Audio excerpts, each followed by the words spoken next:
బెల్లుగూడలో bumper offer 3,75,00,000 G+2 4 BHK villa కొనండి. నెలకు 1,00,000 rent guarantee. Terms and conditions apply. So ఎట్టకేలకు India ఫైనల్కి చేరుకుపోయింది. T20 వరల్డ్ కప్లో ఫైనల్ మ్యాచ్లో న్యూజిలాండ్తో తలపడబోతుంది. గతంలో మన వరల్డ్ కప్లో సెమీస్లో ఇదే న్యూజిలాండ్ మనల్ని ఓడించింది. అయితే ఇప్పుడు ఆ కసిని తీర్చుకునేటువంటి ఆపర్చునిటీ ఇండియన్ టీంకి వచ్చిందా? సో అహ్మదాబాద్లో పిచ్ ఎలా ఉండబోతుంది, మనకి కలిసి వచ్చేటువంటి అవకాశం లేదు. దీని గురించి డిస్కస్ చేద్దాం. మనతో పాటున్నారు సీనియర్ స్పోర్ట్స్ అనలిస్ట్ సుధీర్ మహావత్ గారు. నమస్తే సార్. నమస్తే విజయ్ గారు, ఎలా ఉన్నారు?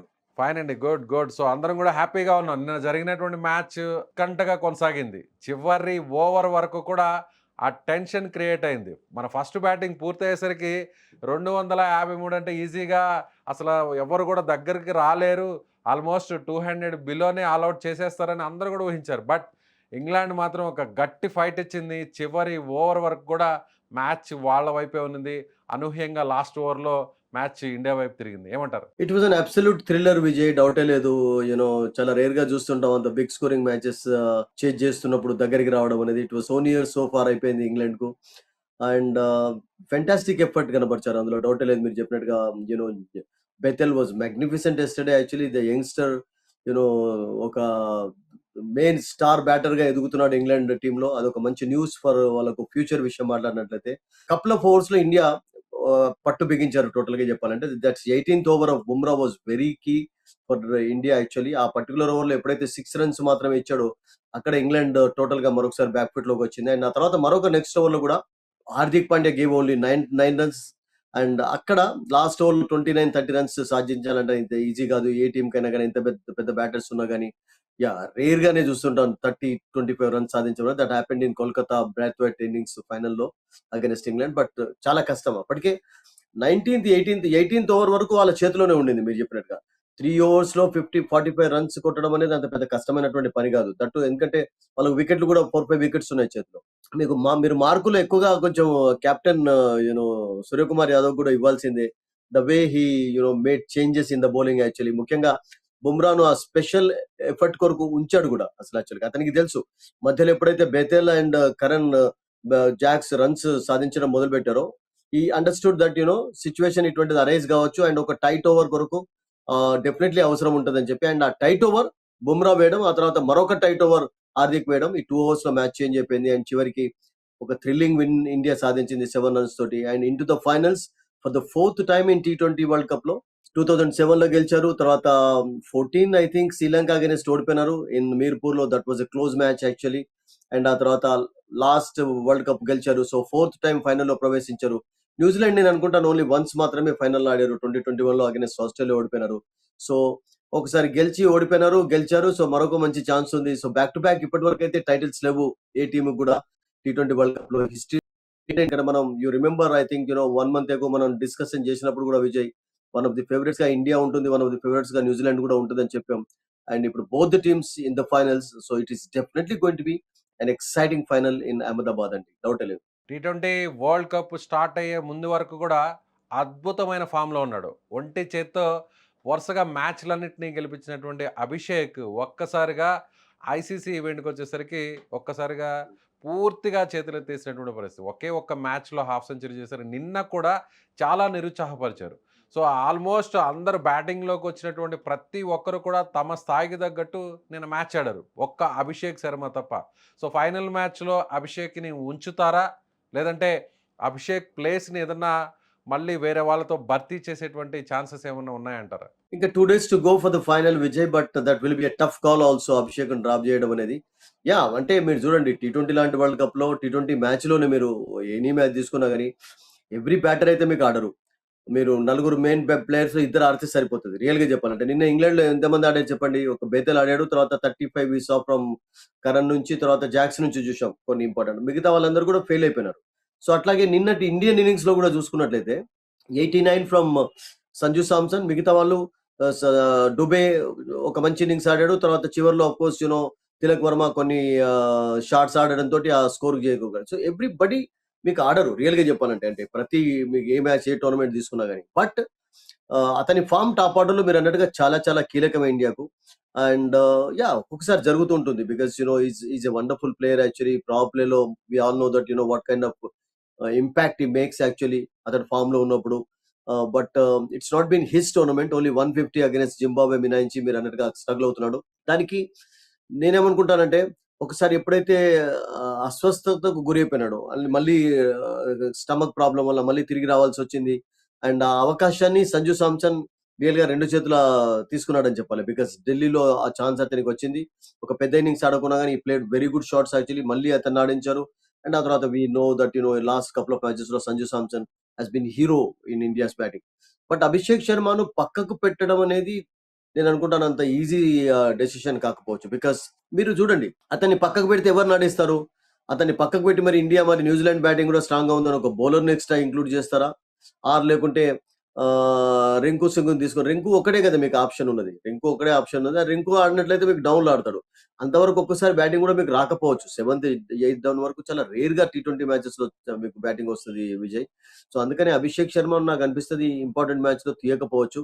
Because the team is doing well actually. I think ఒక థింగ్ ఏందంటే ఒకళ్ళు కాకుంటే ఒకళ్ళు ఆడుతున్నారు గనుక I think that's good thing actually. ఇప్పుడు ఫర్ ఎగ్జాంపుల్ ఫైనల్‌లో you never know, Sanju Samson ఆడకపోవచ్చు, అభిషేక్ ఉంటే అభిషేక్ ఆడొచ్చు, ఈశాన్ కిషన్ ఆడొచ్చు. సో అందుకని టాప్ ప్లేయర్స్ ఎవరైతే ఉంటారో వాళ్ళకు ఫామ్ అటు ఇటు అనేది జరుగుతూ ఉంటుంది. ఈవెన్ సూర్యకుమార్ యాదవ్ కూడా ఈ ఈ సంవత్సరం కంటే ముందు ఈ హ్యాడ్ ఫెయిల్యూర్స్. ఒక 20, 25 ఇన్నింగ్స్ లో అతనికి హాఫ్ సెంచరీ కూడా లేదు టీ20లో. న్యూజిలాండ్ అగైనెస్ట్ తన ఫామ్ రాబట్టుకున్నాడు. అద్భుతంగా ఆడుతున్నాడు ఇప్పుడు. That's good thing actually. అతను కూడా ఒక 50 మినాయించినట్లయితే చిన్న చిన్న కాంట్రిబ్యూషన్స్ ఉన్నాయి. బట్ అభిషేక్ విషయంలో నేను అనుకుంటాను అంత డేర్ స్టెప్ తీసుకోకపోవచ్చు పక్కకు పెట్టడం అనేది. But again you never know, management decision ఎలా ఉంటుందో we can't say. But my this thing is I don't think will be dropped for the finals. So మనం విజయ్. న్యూజిలాండ్‌ని చూసాం. న్యూజిలాండ్ కూడా అద్భుతమైనటువంటి ఫామ్‌లో ఉంది. న్యూజిలాండ్ బ్యాట్స్‌మెన్స్‌లో అలెన్ ఫాస్టెస్ట్ 100 కూడా చేశారు. 33 బాల్స్‌లో 100 కూడా పూర్తి చేసినటువంటి పరిస్థితి. సో ఇంగ్లాండ్‌లో బెత్తల్ ఏ విధంగా మన పట్ల అతను ఒక పూర్తి స్థాయిలో వన్ సైడ్ మ్యాచ్‌ని తీసుకువెళ్ళేటువంటి పరిస్థితి అతను తీసుకొచ్చాడు ఇంగ్లాండ్ మ్యాచ్‌లో. రేపు న్యూజిలాండ్‌ను కూడా ఒకవేళ అలెన్ గాని క్లిక్ అయితే సో మనకు కష్టాలు తప్పవు అనుకోవచ్చా? సి వన్ థింగ్ ఏంటంటే ఇప్పటివరకు న్యూజిలాండ్ కు పాపం ఛాంపియన్స్ ట్రాఫీస్ ఉన్నాయి కానీ ఏ వరల్డ్ కప్లు లేవు వాళ్ళ టైటిల్స్. 1975 నుంచి బిగ్ వరల్డ్ కప్ స్టార్ట్ అయింది. 2007 నుండి టీ20 స్టార్ట్ అయింది. అండ్ వాళ్ళు టీ20 వరల్డ్ కప్ లోనైతే వన్స్ ఫైనల్ కి వచ్చారు. అండ్ 50-50 దాంట్లో వి ఆల్ నో దట్ 19 లో ఫైనల్ కి వచ్చాడు, 15 లో ఫైనల్ కి వచ్చారు. 2 సార్లు కూడా అవకాశాలను చేజుచ్చుకున్నారు. వాళ్ళు సెమీఫైనల్ లోనే వాళ్ళ యొక్క బ్యాటిల్ అనేది ప్రతిసారి ఎండ్ అవుతుంటుంది. But this year early hiccups తర్వాత, ఎర్లీ స్ట్రగల్స్ తర్వాత they have played well. Now they are really playing well. అద్భుతమైనటువంటి ఫామ్ లో మీరు అన్నట్టుగా Allen has been their hero, one of the heroes. అతనిలో చాలా చాలా మార్పులు చూస్తున్నాం. బ్రిలియంట్ గా ఆడుతున్నాడు. కన్సిస్టెన్సీ ఉంది. అండ్ అతనితో పాటు సిఫర్ట్ కూడా ఇద్దరు కలిసి కూడా మంచి ఓపెనింగ్ పార్ట్నర్షిప్స్ నమోదు చేస్తున్నారు. పవర్ ప్లే లో ఈ బౌలర్స్ కూడా ఛాన్స్ ఇవ్వటం లేదు. సో అటువంటి ఫామ్ లో ఉన్నటువంటి ప్లేయర్స్ ను అవుట్ చేయడం కూడా నేను అనుకుంటాను ఇద్దరు ఎవరు సెట్ అయినా కానీ it's going to be difficult for India. So వాళ్ళకి ఇప్పటి వరకు టైటిల్ లేదు కనుక ఐ థింక్ ఈ సంవత్సరం అద్భుతమైనటువంటి ఛాన్స్ వాళ్ళకి. ఇక మళ్ళీ ఛాన్స్ రావాలంటే I don't know. Because this team is really well అండి. ఎక్స్పీరియన్స్ ఉంది టీమ్ లో. తర్వాత మీకు యంగ్స్టర్స్ ఉన్నారు. బౌలింగ్ డిపార్ట్మెంట్ లో బలం ఉంది. బ్యాటింగ్ లో బలం ఉంది. తర్వాత ఆల్రౌండర్స్ ఉన్నారు. డీప్ గా బ్యాటింగ్ చేసేటటువంటి కెపాసిటీ ఉంది. శాంట్నర్ వరకు వాళ్ళకు బ్యాటింగ్ లైనప్ ఉంది. సో అటువంటి బ్యాటింగ్ లైనప్ ఉన్నటువంటి team and that one after one చక్కగా ఆడడం చూస్తున్నాం. ఇప్పుడు రచిన్ రవీంద్ర కూడా మెల్లమెల్లగా ఫామ్ లోకి వస్తున్నాడు. Is really playing well. Wickets అయితే తీస్తూనే ఉన్నాడు కానీ బ్యాటింగ్ లో కూడా రన్స్ కొడుతున్నాడు. Phillips has been outstanding for them.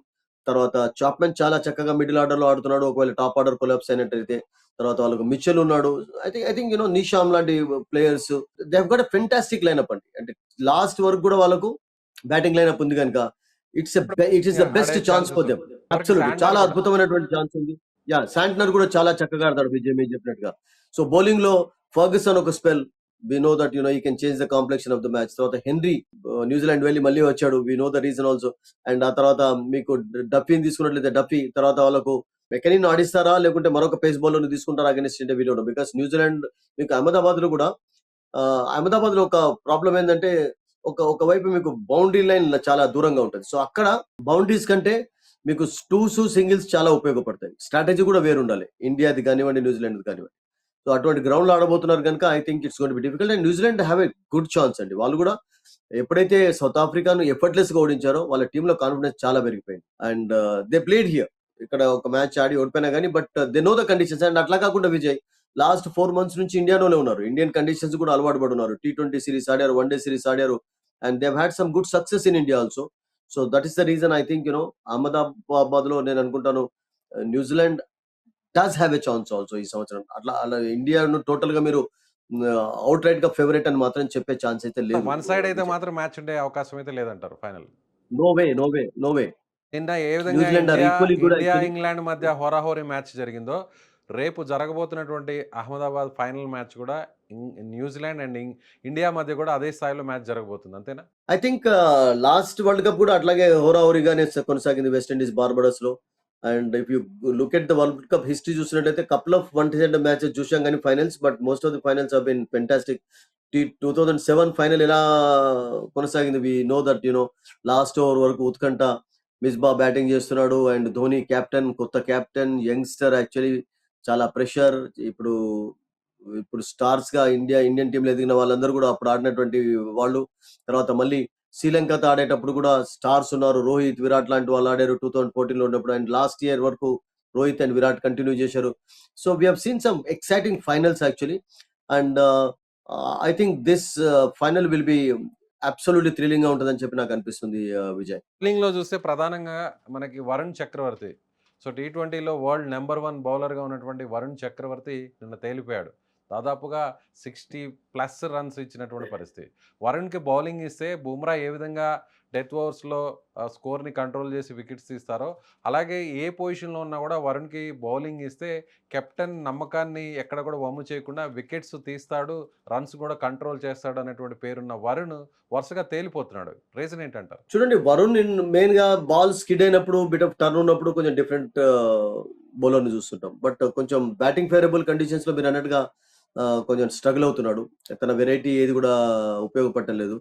And అది కొంచెం ఇబ్బందికరంగా మీరు అన్నట్టుగా, ఎందుకంటే మెయిన్ గా ట్రంప్ కార్డ్ గా ఆడుతున్నటువంటి వరుణ్ స్ట్రగుల్ అవుతున్నాడు. బట్ ఇక్కడ అహ్మదాబాద్ లో బ్యాట్స్మెన్ కొంచెం టెంప్ట్ చేసే ప్రయత్నం చేయాలి. ఎందుకంటే అహ్మదాబాద్ లో ఒకవైపు లాంగ్ బౌండరీ ఉంటుంది కనుక స్పిన్నర్స్ ఆడడం కూడా సిక్సెస్ సాధించడం అంత ఈజీ కాకపోవచ్చు కనుక కొంచెం తనలో కొంచెం మార్పు తీసుకొచ్చి కొంచెం బ్యాట్స్మెన్ ను షాట్స్ ఆడించి కొంచెం టెంప్ట్ చేసే ప్రయత్నం చేసినట్టే he might get some help. But Varun కంటే అహ్మదాబాద్ లాంటి వికెట్ల పైన అదే నేను ఆన్సర్ ఇవ్వదు. వరుణ్ కంటే నాకు ఏమనిపిస్తుంది అంటే అహ్మదాబాద్ లాంటి వికెట్ పైన Kuldeep can be more effective అనిపిస్తుంది. ఎందుకంటే కుల్దీప్ కు ఆ ఎబిలిటీ ఉంది to beat the batter in the air. Actual నిన్న చూసాం కదా, నిన్న అక్షర్ పటేల్ ఒక బాల్ చూడండి బ్యాంటమ్ కి ఎట్లా వేశాడు. 2 సిక్సర్స్ సాధించిన తర్వాత he beat the batter in the air. Batsmen total గా ఎయిర్ లో బీట్ చేశాడు. సో గతంలో అట్లా క్లాసిక్ స్పిన్ డెలివరీస్ ఆమర్ వేశాడు, లెఫ్ట్ ఆర్మ్స్ ఉన్నటువంటి స్పెషల్ బాల్ అది. సో అట్లా కుల్దీప్ చేయగలుగుతాడు. కుల్దీప్ ఉన్నటువంటి ఎక్స్పీరియన్స్ నాకు అనిపిస్తుంది మేబీ ఎక్కువ ఉపయోగపడవచ్చు ఫైనల్లో అని అనిపిస్తుంది. But you never know, because team management ఏం ఆలోచిస్తారో that we can't say now. ఇంకా 2 days టైం ఉంది కనుక ఐ థింక్ ఎటువంటి వికెట్ ఉంటుందో, maybe bit of spinners help చేసే కండిషన్స్ ఉంటాయా, లేకుంటే పేసర్స్ హెల్ప్ చేసే కండిషన్స్ ఉంటాయా, ఒక ఫ్లాట్ వికెట్ ఉంటుందా. అహ్మదాబాద్ జనరల్ గా చూసినట్లయితే మీకు బిగ్ స్కోరింగ్ మ్యాచెస్ ఉంటాయి Vijay. So we have to wait final day. Sudheer garu, నిన్న మనం చూసాం 200+ వస్తే సరిపోతుంది ఫస్ట్ బ్యాటింగ్ చేసే ఇండియా అని అనుకున్నాం. బట్ 250+ స్కోర్ వచ్చింది. అయినా కూడా సో గెలుస్తామో లేదో అన్న టెన్షన్ చివరి వరకు కొనసాగింది. రేపు అహ్మదాబాద్ గ్రౌండ్లో కూడా బ్యాటింగ్కి పూర్తి స్థాయిలో అనుకూలించేటువంటి పిచ్చే అయితే సో ఎంత స్కోర్ చేసే అవకాశం ఉంది? ఇండియా ఒకవేళ ఫస్ట్ బ్యాటింగ్ వస్తే first of all Vijay, actually England first of all Vijay నాకు ఏమనిపించింది అంటే టాస్ గెలిచిన తర్వాత, బికాస్ నేను ప్రతిసారి చెప్తుంటాను సెమీఫైనల్ లాంటి మ్యాచ్ లో, ఫైనల్ లాంటి మ్యాచ్ లో బ్యాటింగ్ ఫస్ట్ చేయడం తోటి ఒక కాన్ఫిడెన్స్ అనేది ఉంటుంది మీకు. సూర్యకుమార్ యాదవ్ అందుకనే అన్నాడు, if I had won the toss I would have batted first and we were only looking to bat first అన్నాడు. సో పాకిస్తాన్ అగైనెస్ట్ అట్లాగే అన్నాడు. నేను ప్రతిసారి అంటుంటాను అంటే సెమీఫైనల్ లాంటి మ్యాచెస్ లో, ఫైనల్ లాంటి మ్యాచెస్ లో బ్యాటింగ్ ఫస్ట్ చేయడం అనేది చాలా ఇంపార్టెంట్.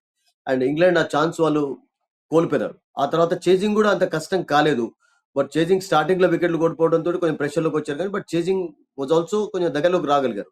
బట్ ఇంపార్టెంట్ మ్యాచెస్ లో బ్యాటింగ్ ఫస్ట్ చేయడం ఇంపార్టెంట్. సో అహ్మదాబాద్ లో కూడా నాకు ఏమనిపిస్తుంది అంటే 200+ స్కోర్ చూసే ఛాన్స్ ఉంటుంది విజయ్. ఎందుకంటే అక్కడ కూడా ఫిల్టర్ లాంటి వికెట్స్ ఉంటాయి అండ్ బ్యాట్ మీదకి చాలా చక్కగా వస్తుంది. ఒకవైపు అయితే స్క్వేర్ లో డైమెన్షన్స్ తక్కువ ఉంటుంది, ఒకవైపు లాంగ్ ఆన్ మిడ్ ఆఫ్ వైపు ఆడేటప్పుడు కొంచెం కేర్ఫుల్ గా ఆడాలి. అప్పుడు సింగిల్ డిజిట్ ఎత్తడం మనం పెట్టాలి, స్లైట్లీ బిగ్గర్ గ్రౌండ్ కనుక.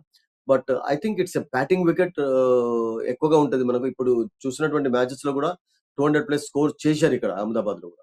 సో అటువంటి వికెటే ఉండవచ్చు అని చెప్పి నాకు అనిపిస్తుంది. Maybe not exactly belter like Mumbai or Kolkata or some other places, but I think it should be a good batting wicket day after tomorrow Vijay. నాకు ఇంక్లూడ్ చేద్దాం అనిపిస్తది అట్లా. సుధీర్ మహావాది గారు. ఎందుకంటే సో అహ్మదాబాద్ అంటే కూడా మనకి రిజల్ట్ ఫైనల్‌గా నెగెటివ్‌గా వస్తుంది. ఈ గ్రౌండ్ మనకి అచ్చి రాలేదు. సో అనేక ఈవెంట్స్‌లో కూడా ఫైనల్ మ్యాచ్‌లో మనం ఇక్కడ మ్యాచ్‌లను ఓడిపోయాం. కీలకమైనటువంటి మ్యాచ్‌లను కోల్పోయాం. సో అహ్మదాబాద్ అంటేనే మనకు ఒక రకంగా ఆ ఫోబియా ఏమన్నా రేపు కనిపించే అవకాశం ఉందంటారా? సెంటిమెంట్ పరంగా అట్లా ఒకటే బికాస్ అండ్ న్యూజిలాండ్ కూడా ఆఫ్‌కోర్స్ చాలా ఆకలి మీద ఉన్నారు. ఎందుకంటే వాళ్ళకు మనం ఇంతకుముందు స్టార్టింగ్‌లో చెప్పుకున్నట్టుగా ఒక్క కప్పు లేదు వాళ్ళకు. టీ20లో 50-50లో పాపం సెమీఫైనల్, ఫైనల్ వరకు ఒకే టీ20 వరల్డ్ కప్స్‌లోనైతే only once they played final 2020 వాళ్ళ ఆస్ట్రేలియా అగైన్స్ట్ ఓడిపోయినారు. అప్పుడు కూడా చాలా మంచి ఛాన్స్ మిస్ చేసుకున్నారు. అండ్ ఇండియా కంటే ఫోర్త్ ఫైనల్ ఇది. సో అందుకనే వాళ్ళ కొంచెం కసి డిఫరెంట్‌గా ఉంటది గనుక డెఫినెట్‌లీ ఎక్సైటింగ్ మ్యాచ్ అయితే ఉంటది. అండ్ అలా ఏం గాదు. అంటే కొన్ని గ్రౌండ్స్ అచ్చురావు అనుకుంటా గానీ, బట్ అహ్మదాబాద్‌లో India they have scored some good wins also actually. కొన్ని స్వీట్ మెమోరీస్ గూడా ఉన్నాయి. Hope that India will do better in the finals actually. Same momentum కొనసాగాలని మనం కోరుకుందాం మన ఛానెల్ తరఫున. రైట్. Let's yes. హోప్. మీరన్నట్టుగా ఖచ్చితంగా అహ్మదాబాద్‌లో తిరిగి ఏదైతే సో మనకున్నటువంటి ఆ సెంటిమెంట్‌ని తిరిగి రాసి, మళ్ళీ తిరిగి యథేచ్ఛగా మన హవాని కొనసాగించి, ఫైనల్ మ్యాచ్‌లో గెలిచి, మూడవ టీ20 వరల్డ్ కప్‌ను ఇండియా లిఫ్ట్ చేయాలని మనస్ఫూర్తిగా అందరం కోరుకుంటున్నాం. మీరన్నట్టుగా ఖచ్చితంగా చిన్న చిన్న ఏదైతే ఆ ప్రాబ్లమ్స్ ఉన్నాయో వాటన్నిటిని కూడా వెంటనే రెక్టిఫై చేసుకొని, మళ్ళీ తిరుగులేనటువంటి ఒక బ్యాటింగ్‌ని కొనసాగించాలి. బౌలింగ్‌లో ఉన్నటువంటి చిన్న చిన్న మార్పులను కూడా చేసుకుంటే ఇండియా తిరిగి మళ్ళీ వరల్డ్ కప్‌ను ఈసారి కూడా గెలిచేటువంటి అవకాశం ఉంది. 2024 తర్వాత ఈసారి మళ్ళీ 2026 వరల్డ్ కప్ కూడా ఇండియాకి వచ్చేటువంటి ఛాన్సెస్ ఎంతవరకు ఉంటాయో వేచి చూద్దాం. మీరేమనుకుంటున్నారు? So India, New Zealand final match ఎలా ఉండబోతుంది? మీ అభిప్రాయాన్ని కామెంట్ చేయండి. Thank you so much.